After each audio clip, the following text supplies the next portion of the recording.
Hey Met fans, I'm Brian. This is the Mets Mayhem Subway Series preview show. Our New York Mets at 28-16 are sitting atop the NL East, ahead of the Philadelphia Phillies by 2.5 games. 1 game behind the Detroit Tigers for the best record in baseball. Our New York Mets with the best record against teams over 500 at 20-11. So for anyone, Yankee fans or not, who like to chime in, yeah, well, look who they played. They have an easiest schedule in the league, blah, blah, blah. Haters, that's not true. Alright, so the haters are going to hate. We all know the truth. So our New York Mets go across town to the Bronx to play the Yankees for a 3-game series beginning Friday evening at the new Yankee Stadium. The Yankees come into the series at 25-18. They're sitting atop the AL East themselves. They're 3.5 games over the Toronto Blue Jays, who the Mets swept, by the way. Just my Yankee friends, you guys have a record of 15-12 against teams over 500. Just FYI, so you see where you stand in comparison to the Mets. So, the probable pitching matchups for this weekend are as follows. We got Tyler McGill going against Carlos Rondon on Friday. On Saturday, we have Griffin Canning going up against Clark Schmidt. And on Sunday, the battle of lefties, David Peterson and Max Fried. So we're going to get into those games, as well as which team has the edge position by position. So let's get into it. So the key storyline of the Subway Series, Juan Soto's return to the Bronx. Juan Soto returns to Yankee Stadium is the big headline of the weekend. He had a stellar 2024 season. He shocked the world. Not necessarily me. If you remember, there was a Major League Baseball commercial a couple years back. Soto in the Major League Baseball shop looking at jerseys. Which jersey did he pick out? Met jersey, clearly a sign. He always wanted to be a Met. But he jilted the Yankees and their fans. He signed a record-breaking deal with the Mets, $765 million. His decision to leave the Yankees left Yankee fans feeling betrayed.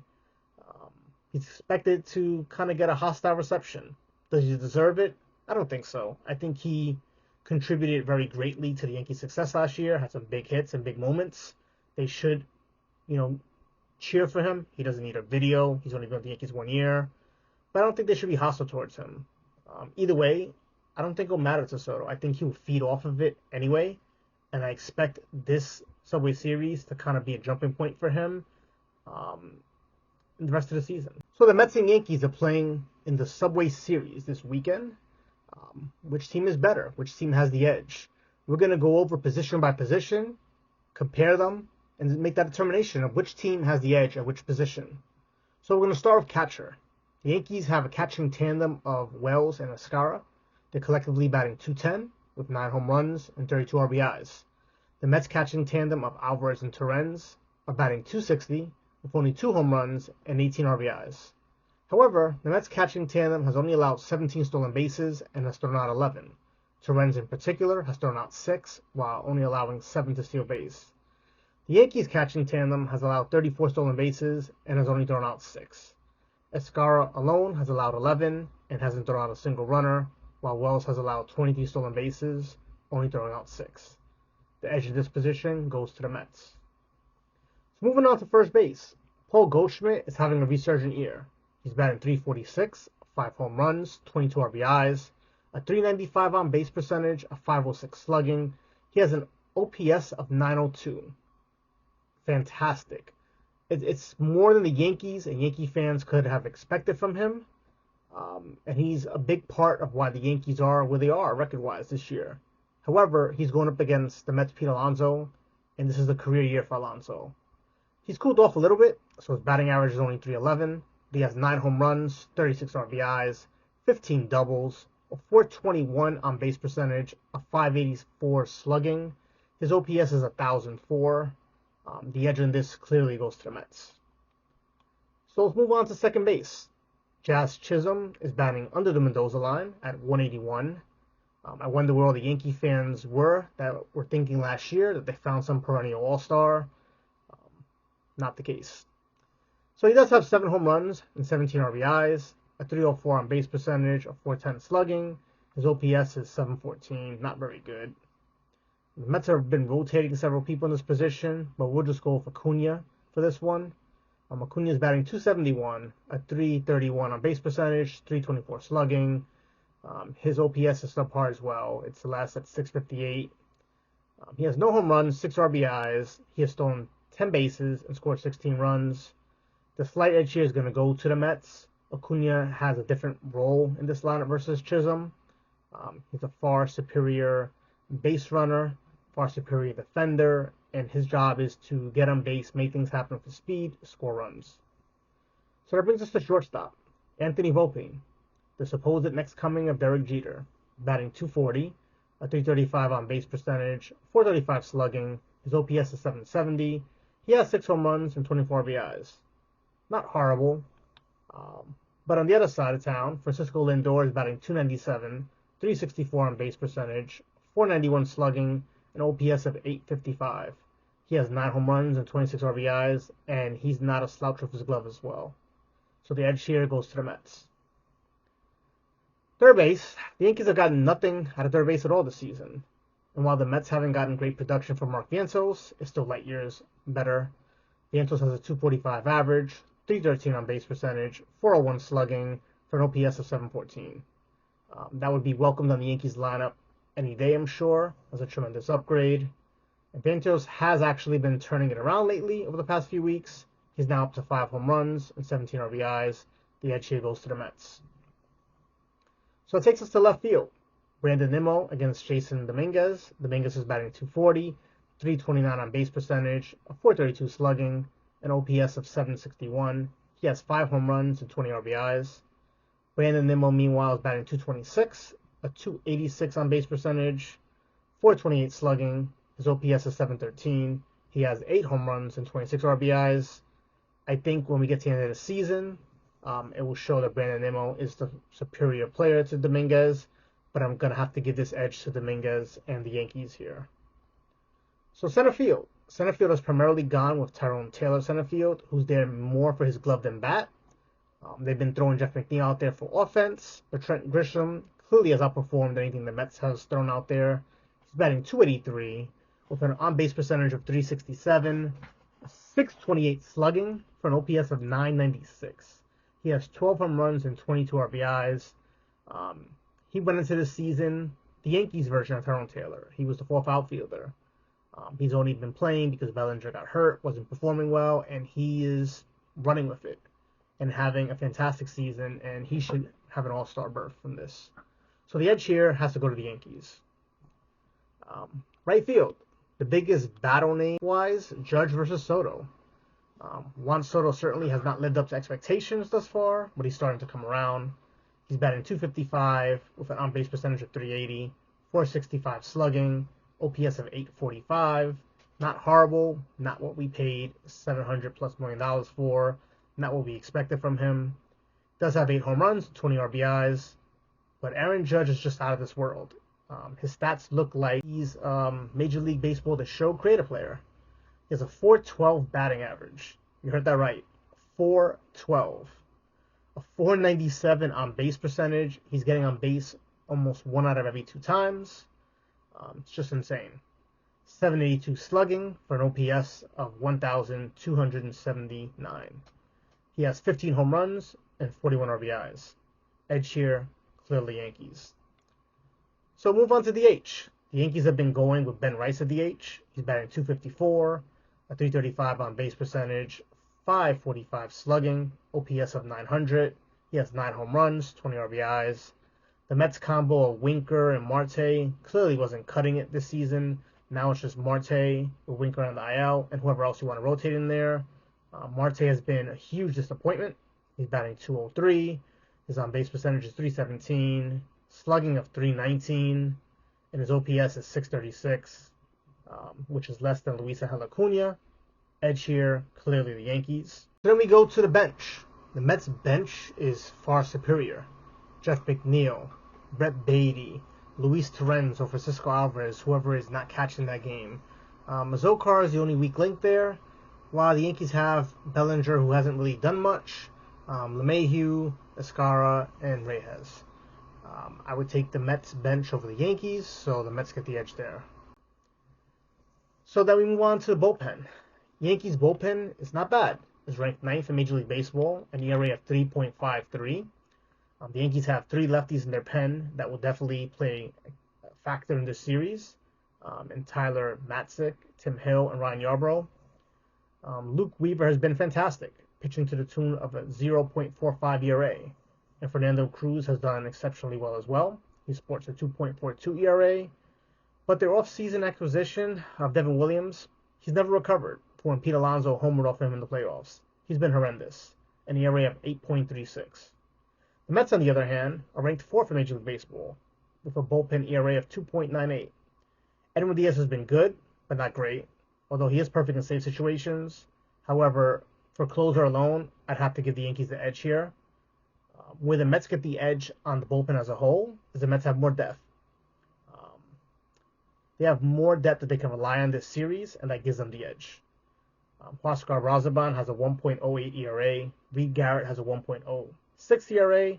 Max Kranick and his 3.65 ERA can be counted on to get some big outs.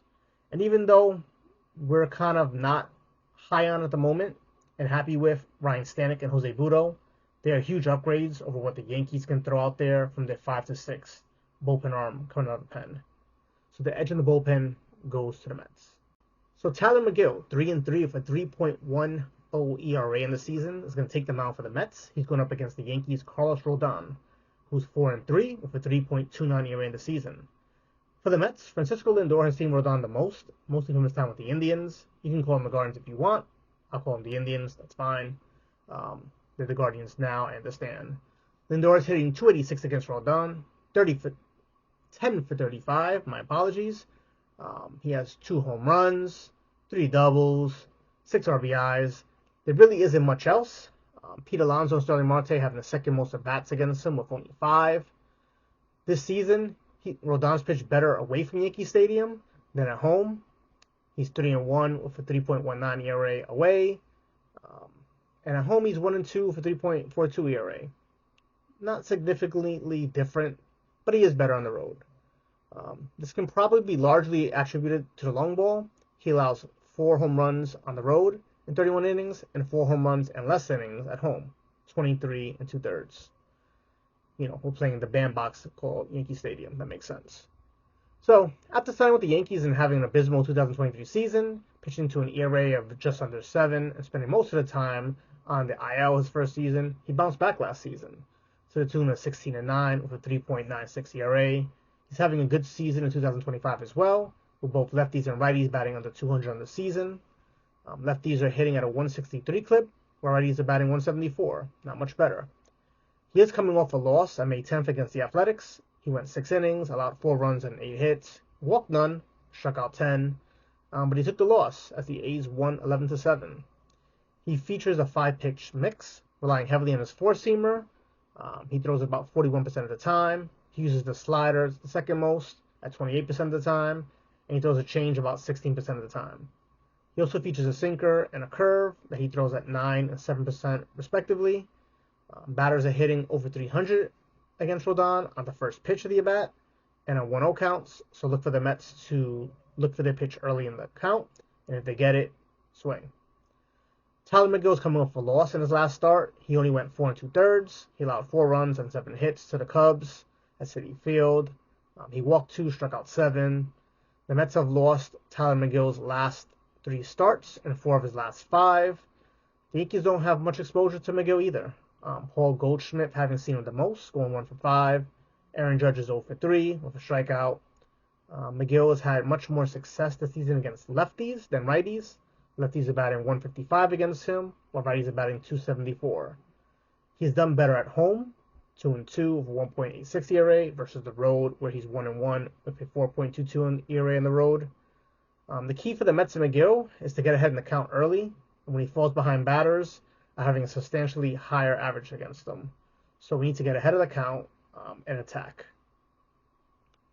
So the key for McGill and the Mets to win this game is for him to get through the lineup 2 times, and hopefully at that point, he's at least gotten through 5 innings. Batters are hitting 120 points higher the first time around the lineup than the third. So that third time around the lineup, we want to get him out of there if we can, hopefully with a lead. On the flip side, they want to avoid getting behind the count early in the count against Rodon. Get to him early in the count and If he's going to miss early, don't help him. So for me, I'm going to give the edge in this game to the Mets. I think McGill's going to go out there. He's going to give us maybe 5 to 6 innings, maybe not completely 6 innings. The Mets are going to turn it over to their bullpen where they have the edge, and we're going to win this game. The key for the Mets here is have nobody on base for Aaron Judge. Don't give him anything to hit. The Mets have used this recipe last season. I'm not sure why people are pitching to him at this point. Give him the Barry Bonds treatment. The point is to win the game, and when you have a batter who's batting .412 and he has 15 home runs already, why continue to put balls on the tee so he can keep hitting them? So, not saying to intentionally walk him, throwing pitches off the plate, throwing pitches down the zone. I think the Mets have had a good approach against him in the past, and they'll continue with that same approach. And he just can't be the player who beats us. So, make the complementary pieces on this lineup be the ones to beat the Mets. I feel the Mets have a much deeper lineup where they can do more damage than the Yankees can. And I feel that the Mets will take advantage of the short porch in right field. Beatty, Lindor, Nimmo, Soto. Alvarez going the other way. Even Taylor, McNeil. I feel that this game is set up well for those players against Rodon. In Saturday's game, we have Griffin Canning, 5-1 with a 2.36 ERA, going up against Clark Schmidt, who's 1-1 with a 4.73 ERA. Canning's been a phenomenal pickup for the Mets this season. He's pitched better at home than on the road. He's 1.71 ERA at home, a 3 ERA on the road, which isn't horrible. Canning has maneuvered around the middle of the lineup exceptionally well this season. Where he has issues is the 7th through 9th hitters for some reason. The leadoff batter as well tends to get on base and gives him a hard time. The leadoff batter is batting .375 against Canning. The Yankees are more familiar with him than McGill, being that Canning spent his previous years with the Anaheim Angels. Anthony Volpe is 4 for 8, batting .500 against him. Aaron Judge is 2 for 5 with a home run. And Paul Goldschmidt is 2 for 7 with a home run. For the Mets, not as much for Clark Schmidt. Jeff McNeil's 2 for 4. Pete Alonso's 1 for 4. Brett Beatty, Brandon Nimmo, Francisco Lindor are all 1 for 2, with Lindor having a home run.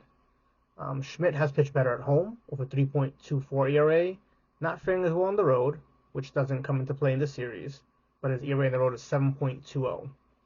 Lefties have had more success against him, hitting .273, as opposed to righties batting .167. So I expect the Mets to load up the lineup of lefties. He struggles with the middle of the order in lineups, and he loses focus with the 9th hitter. So I expect the Mets 1 to 3 hitters in that lineup to put pressure on him. Maybe the 9th hitter, I don't know if it's going to be Acuna, it's going to be Taylor, maybe McNeil, since he has trouble with the 9th hitters, and then turn the lineup over for the big hitters. The key in this game is going to be Cannon's ability to get the strikeout early versus the Yankees and maneuver around Aaron Judge and Paul Goldschmidt. He tends to get himself into a groove with batters hitting better the first time around the lineup as opposed to the second time. So if he can get into a groove early, the Yankees are in for a long afternoon. Schmidt is the opposite. He pitches very well the first time around, but not the second. That second, he gets banged around some, but he does do better the third time around, which is a little bit odd. The Mets are going to have to get to him early, put some pressure on him, score some runs the first time through the lineup, and then add on the second time. And that'll be the key to this game. David Peterson's 2-2 with a 3.05 ERA, and he's going up against the Yankees' Max Fried, 6-0 for 1.11 ERA. Is the Sunday night ESPN game, Battle of the Lefties. Peterson has been a bit uneven this season. However, he's equally uneven at home and on the road, if that's possible. He has a 3.08 ERA at home and a 3 ERA on the road. Lefties are hitting .206 against him. Righties are hitting .268. He struggled with his pitch mix in certain situations, and I expect there to be some changes going to the start. Max Fried has just been dominant in his first season as a Yankee. Everything they could have dreamed he would have been and more, especially with Cole getting injured, being out the year. Fried has just stepped up. He pitches better on the road, a 0.71 ERA versus Yankee Stadium, which is a 1.44 ERA, but that's fantastic in itself. Lefties are only batting 140 against him, while righties are batting nothing to write home about at 208. Getting behind the count against him is not a recipe for success. He's fared well pitching around the lineup the third time around, so the Mets are going to have to scratch and claw runs out this game. Surprisingly enough, the second time around is when batters do the most damage against them. The key here is going to be, can the Mets get to Fried early in the count? Can we manufacture runs? Can we scratch and claw and get some runs on him? Get ourselves into favorable counts. On the other side, which David Peterson are we going to get? Are we going to get the David Peterson who walks 2 batters or less, is throwing strikes, commanding the zone, getting ground balls? Or are we going to get the one who walks 3, 4, 5 batters, putting extra base runners on the base, who's going to come out of this game before finishing 5 complete innings? So he's going to need to limit the number of free passes he gives up. As the lineup turns around each time, the batting average against him continues to increase. The Mets likely will need to get him out of here before the third time around, unless he's facing some lefties that time. Then you let him face those lefties and get him out. So the edge here is clearly going to be to the Yankees and Fried. I do think there is a path here for the Mets to defeat Fried and the Yankees, and that's with Peterson being on his A game, not putting runners on base, and the Mets putting pressure on him, getting runners on base, scratching and clawing, and generating runs. So what's my prediction for this series? So my prediction is the Mets are going to pull out a win tonight, Friday. Tyler McGill on the mound. The bullpen is going to play heavily into this.